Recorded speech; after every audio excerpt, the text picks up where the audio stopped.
Gandhinagar civil હોસ્પિટલમાં ઉંદરનો ત્રાસ વધ્યો છે। દર્દીઓ અને હોસ્પિટલનો સ્ટાફ ઉંદરના કારણે પરેશાન છે। હોસ્પિટલના વોર્ડમાં ઉંદરના આંટાફેરા, ઓક્સિજન પાઇપ સહિત છત પર ઉંદર જોવા મળ્યા।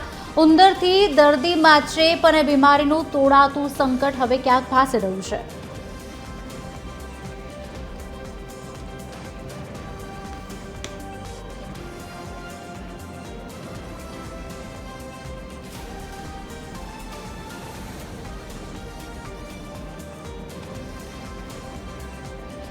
आज अंगे વધુ વાતચીત કરશે associate editor Sonal Anadkat phone line પર જોડાયા છે।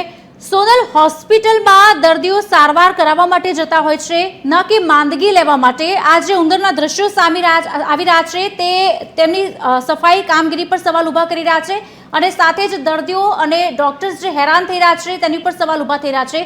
શું વધુ વિગતો?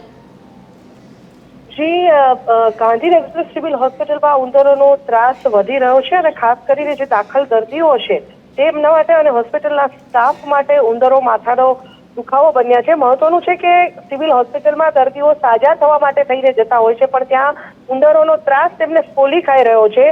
હોસ્પિટલમાં આવેલ વોર્ડની અંદર ઉંદરો આંટા મારતા જોવા મળે છે અને ઓક્સિજનની પાઇપલાઇન અને સીલિંગ પર પણ ઉંદરો જોવા મળી રહ્યા છે અને તેના કારણે દર્દીઓમાં ખાસ તો ચેપ અને બીમારીનું જે જોખમ છે તે વધી રહ્યું છે। મહત્વનું છે કે સિવિલ હોસ્પિટલ માં જે સારવાર મળે છે તેનો લાભ લેવા માટે જે રીતે દર્દીઓનો ધસારો અત્યારે વધી રહ્યો છે તે જોતા સફાઈ અને હાઇજીન જે છે તે સૌથી મહત્વનું પરિબળ હોસ્પિટલ માટે ગણાતું હોય છે।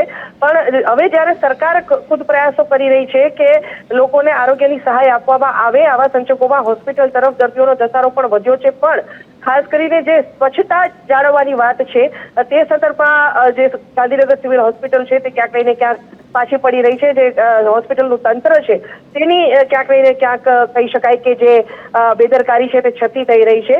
ઉંદરોના ત્રાસને કારણે થઈ અને જે દર્દીઓ છે તે પરેશાન થઈ રહ્યા છે, સાથે સાથે જ નર્સિંગ સ્ટાફ જે છે, ડોક્ટરો છે, તેઓ પણ તેના કારણે પરેશાન છે। જી સોનલ, આભાર।